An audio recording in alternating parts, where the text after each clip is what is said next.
ensemble pour ce nouveau live. Les vaches sont à fond dans la prise de leur petit déjeuner. Voilà, elles viennent faire coucou. Salut.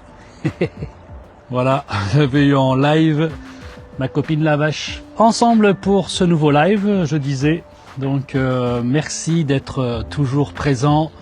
J'ai tellement la joie de vous revoir chaque matin. Ça me fait tellement plaisir, tellement du bien. Les gens, vous êtes vraiment précieux. Et ça me conforte vraiment. Vous savez, quelqu'un m'a dit, tu sais, de toute façon, il faut être clair. Dans l'homme, il n'y a rien de bon. C'est la Bible qui le dit, et ainsi de suite. Donc avec justification que il n'y a rien de bon. Voilà, ça reviendrait à dire, bah écoute, Michael, je suis désolé, je vais te prendre toi, ou Olivier, tiens. Eh bien, dans les gars, là, en vous, il n'y a rien de bon.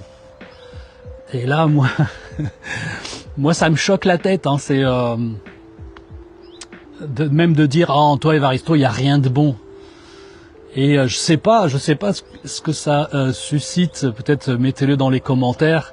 Qu'est-ce que ça suscite en vous quand je vous dis, hey, tu sais, il n'y a rien de bon en toi. Bonjour Nat. Donc, moi, j'ai du mal avec cette parole. Et c'est pas parce qu'elle est écrite dans la Bible qu'elle est vraie. Je suis désolé. Alors je vais choquer peut-être. Il y en a encore qui vont me dire ouais bon il y a pas ci, il y a pas ça. Il y a pas de souci. Je peux tout entendre. Mais dans la Bible il y a d'autres paroles aussi qui disent je te loue ô Dieu de ce que je suis une créature si merveilleuse.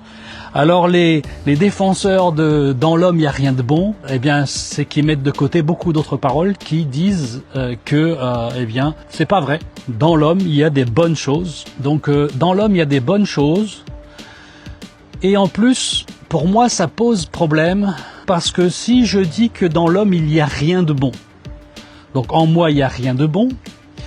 Et celui qui a écrit ça va dire, j'ai envie de dire, toi non plus il n'y a rien de bon. Alors comment tu peux dire qu'il n'y a rien de bon alors que tu n'es toi-même pas bon? Et c'est aussi renier quelque part. Si nous croyons en Dieu et que nous croyons qu'il nous a fait à son image, comment peut-on dire qu'en l'homme il n'y a rien de bon? Et ça a des conséquences qui peuvent, pour moi en tout cas, je le pense, être désastreuses. Parce que on repart à nouveau dans cette idée que, si je rate, si je fais des erreurs, si j'ai déçu quelqu'un, eh bien, quelque part, j'y peux rien. Dans l'homme, il n'y a rien de bon.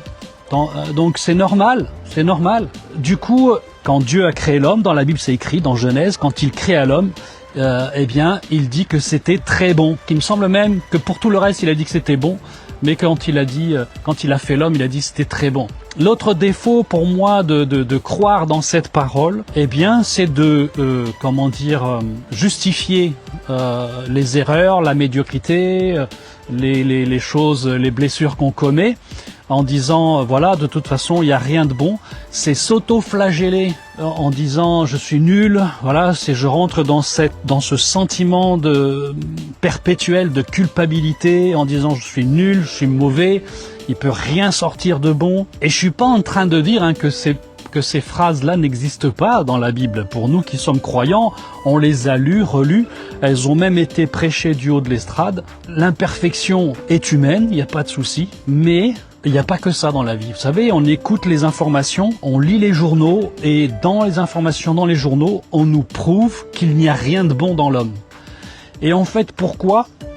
Parce que, en fait, dans ces fameux journaux et dans ces fameuses informations, ça ne serait pas vendeur si on se mettait à donner des exemples de choses belles, de réussite et ainsi de suite. Je crois que si demain les informations éliminaient toutes les mauvaises choses, toutes les guerres, tous les meurtres, tous les viols et ainsi de suite, je pense que plus personne regarderait les informations.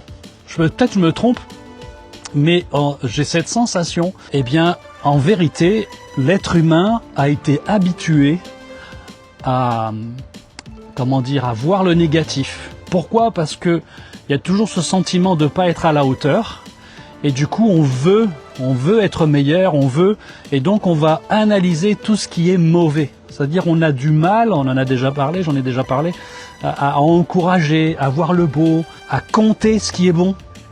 David, il disait, compte les bienfaits de Dieu. Et tu verras qu'en adorant, donc en faisant ça, eh bien, le nombre en est grand. Et je pourrais dire aussi, compte les belles choses que tu as fait dans ta journée. Quand le soir, eh bien, vous vous couchez, faites cet exercice. Essayez de repérer 3 choses dans votre journée que vous avez faites et que vous estimez qu'elles ont été bonnes. Et remerciez, encouragez-vous, soyez reconnaissants en disant mais waouh, mais c'est vrai, ça je l'ai fait, c'était bon, la personne elle a été touchée, j'ai tendu la main, je suis allé mettre une pièce à un SDF et je lui ai donné une parole gentille, je l'ai encouragé. Et le soir quand tu vas faire ça, là tu vas dire ah non mais non, il y a des bonnes choses en moi. Si vous êtes face à un ami que vous connaissez bien, qui vous connaît bien, qui est bienveillant envers vous, eh bien dites-lui, tiens, faisons un exercice, donne-moi, allez, on va pas être trop exigeant, donne-moi 1 ou 2 choses que tu penses qui sont bonnes en moi. Okay? Parce que, croyez-moi, qu'il le veuille ou pas, il a déjà repéré plein de défauts que vous avez. Mais de faire cet exercice, vous allez voir que c'est pas évident, il faut vraiment faire un effort pour dire tiens, je décide de voir le bon, le bien. Et en fait, quand cette personne m'a dit il n'y a rien de bon dans l'homme, j'ai senti une souffrance, j'ai senti une douleur, une déception d'un homme. C'était une femme qui m'a dit ça. Donc déçu par les hommes, on finit par croire dans un mensonge en disant, on généralise dans l'homme. Oui, il y a des mauvaises choses dans l'homme. Sinon, on n'aurait pas besoin de demander pardon. Et je vous aurais pas fait un live sur le pardon. Mais il y a aussi des belles choses. L'amour est là. Il existe. Et nous sommes capables de faire de choses merveilleuses, magnifiques. Donc, le problème qu'on a, je pense, c'est qu'on les compte pas. C'est que, quelque part, on n'a pas cette habitude de faire un point sur notre journée, sur notre vie et dire mais qu'est-ce qui est bon, qu'est-ce que j'ai fait de bon aujourd'hui, qu'est-ce que je vais faire de bon aujourd'hui. Donc moi je vous encourage, là on part sur notre journée, on est le matin, je pense que pour la plupart vous avez pris votre petit déjeuner, peut-être même que vous avez prié, lu la Bible, vous avez tout préparé pour que ça soit une belle journée. Mais qu'est-ce que vous avez décidé de faire de bon aujourd'hui? Vous savez, il paraît que l'homme, dans sa nature, eh bien, il est toujours dans un système un petit peu de défense. Donc, de voir le mal, ça le prémunit et donc ça lui permet de réagir et de se protéger. Mais parfois, moi j'ai vu dans beaucoup de personnes, eh bien, qui voient le mal plus que le bien, entre guillemets, il n'y a pas d'équilibre, eh bien, surréagir à des choses qui ne vont jamais exister. Vous savez, les peurs, la peur est une émotion très importante. J'ai parlé des émotions et sur le besoin et l'utilité qu'elles ont et le bien fondé de les laisser s'exprimer. Mais si on n'a pas réglé certaines peurs, on n'a pas réglé certaines choses dans nos vies, eh bien on finit par réagir à des choses qui n'existeront probablement jamais. Donc à une tromperie qui n'aura peut-être jamais lieu. Imaginez, vous êtes en couple et vous pensez constamment et systématiquement que parce que l'homme est mauvais, il finit toujours par tromper sa femme. Eh bien, vous allez vivre, vous allez réagir et vous protéger sur ça. Et du coup, vous allez surréagir, vous allez être agressif, vous allez ceci. Bon, c'est vrai pour l'homme et la femme. Hein. J'ai pris ça parce que je suis un homme et forcément, j'aurais tendance à aller directement vers ça. Mais c'est un système d'autodéfense et de protection. Mais moi je crois qu'on peut l'inverser, qu'on peut l'équilibrer. Si on compte le bon, si on se force à dire mais qu'est-ce qui a été bon dans ma journée et qu'est-ce qui est bon en moi. Les amis, je vous encourage à... Tiens, je vais faire un petit exercice dans ces commentaires. Je vous encourage à me dire, à m'écrire un truc bon que vous estimez être bon en vous, à faire cet effort de dire tiens, ça par exemple, moi je suis naturellement bienveillant, je vois le bien chez les gens, je vois aussi les défauts mais je focalise sur le bien, je veux leur bien. Voilà, ça c'est bon en moi.